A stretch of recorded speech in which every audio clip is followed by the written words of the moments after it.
So she's rough, but she's still tough and runs and drives and right on the money.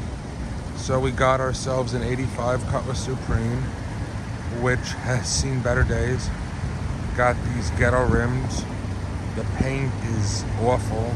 A combination of shitty brushwork and horrible primer. But that being said, she's still very solid. And these were some of the best-selling cars in America for a long time, before Oldsmobile lost its way, when they were still dominating the highways and driveways. So this is the plain Jane model, and she has no options except for air conditioning. It's got the 3.8 under the hood, but these cars were always special to me because, as I mentioned before, my father always had these when I was growing up, so I know these cars like the back of my hand. So this being an 85, pretty much they didn't change the car from 81 through 86. In 87 they gave it more of a Euro front end with wraparound headlights, the composite and everything. But these cars were essentially unchanged from 81 through 86, aside for a few minor revisements, which I will go over with you. So let's do the once around, and yeah. So one of the revisions would be the grille. The grille went through 3 or 4 iterations, and this grille in particular was only on the 84 and 85 models, I believe. 86 didn't have as many lines. It was a little bit cleaner, but everything else is pretty much the same.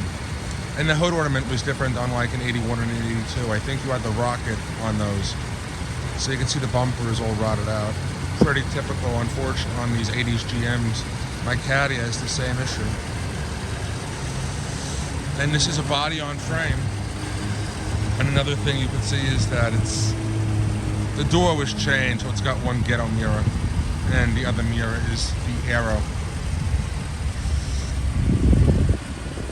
Again, no power antenna, which was an option. No vinyl top, which was also an option.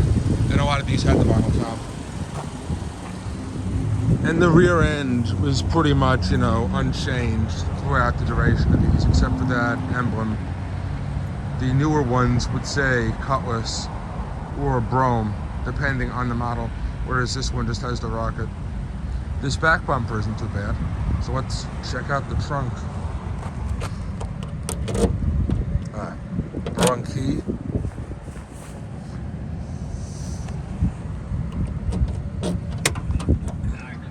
So not too bad in there, pretty roomy. We got a full-size spare, that was an option. Some of them had donuts. And it is pretty roomy in here.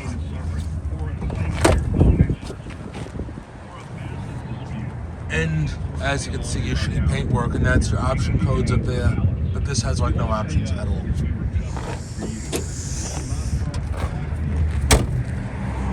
So we will climb inside. So again, no options. 2 different door panels, but this is your plain Jane door panel. Cutlass Supreme. This is a solid bench. These were available with buckets. You had your Hearst 2 with your lightning rod shifters, got your ghetto wheel. Or this was available with a split bench, all different configurations, but this is just a solid bench. And over there too, you have your typical door panel, which was what most of these had, honestly. The wood grain also changed on these two. This is more of a burl. The newer ones had a lighter wood. You have your ghetto radio in here too. Typical GM heat and AC slide controls. No tilt wheel, no cruise, no delay wipers, just wipers and turn signals. And your ghetto wheel, which I really hate. This is only a 3-speed trans. With the 8s, a lot of them had an overdrive. This is only a 3-speed. Typical old gauge cluster. Warning lights will be over there. Ashtray, which is not in the car. And now it's climbing the back. So again, very plain model, reading light you have there. Rear ashtrays in the back of the seats. And let's pop the hood. And like I said, this has the 3.8, which would eventually become the 3800. One of the best motors GM ever used. But in these years, these were just adequate. 2-barrel carb, Rochester. Small, comfortable, that shit. And there was a lot of room to work on it here, though. Just 2-barrel, not much power, nothing too spectacular. But she runs nice. She runs really, really nice.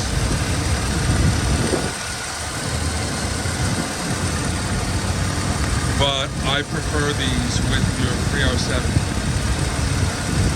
which is slightly more power, 4-barrel, that kind of thing. These ghetto conversions for a top-mount terminal when they always had side and GM cars. And again, there's really not much to say on this car because it's just such a plain Jane model. But body by Fisher, typical GM. Pull straps on your base, your brome. Very similar, honestly, very similar, but they had to differentiate it somehow. And yeah, you know, again, this is just one of the, you know, G-body, typical GM. Still a nice car. As you can see, it runs great. Body on frame, one of the last of that breed.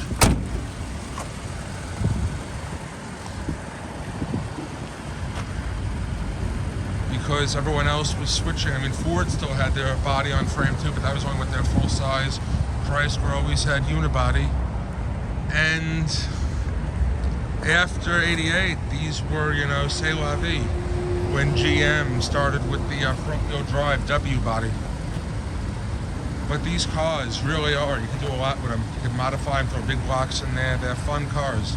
They really are. And even though this is just a plain Jane, it's still a nice driver. It really is. And this one is going to be available if anyone is interested in it. I'm not keeping this car. But again, if anyone else is interested, it's cold, so let's get in. Crank windows again. These were available with power windows, T-tops, cruise, tilt, leather wrapped wheel, not this ghetto wheel, full gauge package. Here's your rear defrost over there, which that was, you know, mandatory. All New York cars had to have a rear defrost. Cruise, but again, this really doesn't have any options at all. Let's start driving. But that being said, I mean, these still are good, dependable cars. They really are. Even with that ghetto radio, but it kind of fits the rest of the car. Otherwise, would have had your typical, you know, Delco cassette deck or your typical Delco AM/FM stereo with display. The older models would have had a clock over there as an option. And the really old models, like 81, 82, would have had the wiper control over there by the headlight switch, and the headlight switch would have been a pull-out type. So they really didn't change these much at all.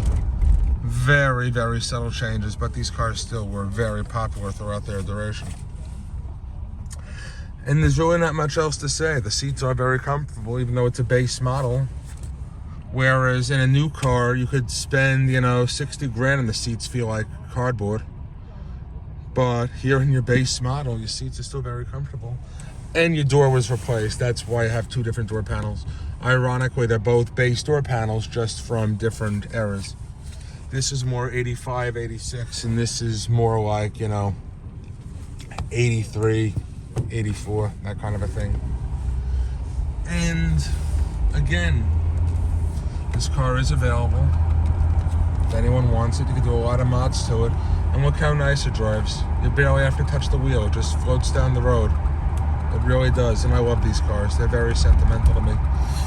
And the Olds always sold better than the Buick or the Pontiac variant, even though the GM G-body was really something that was pretty nice. But anyway, this is Harry Rez signing off. And yeah, this car, you really can do a lot with it.